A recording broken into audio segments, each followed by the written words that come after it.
You ask Tiger to solve. This deals with linear equations with one unknown. The final result is w equals 4. Let's solve it step by step. Group all w terms on the left side of the equation.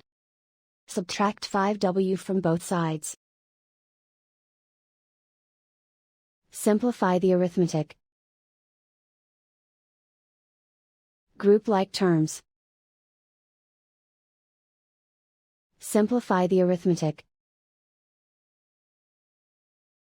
Isolate the w. Divide both sides by 6. Simplify the fraction. Find the greatest common factor of the numerator and denominator.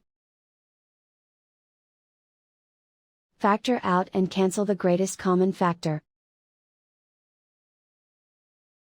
And so the final result is w equals 4.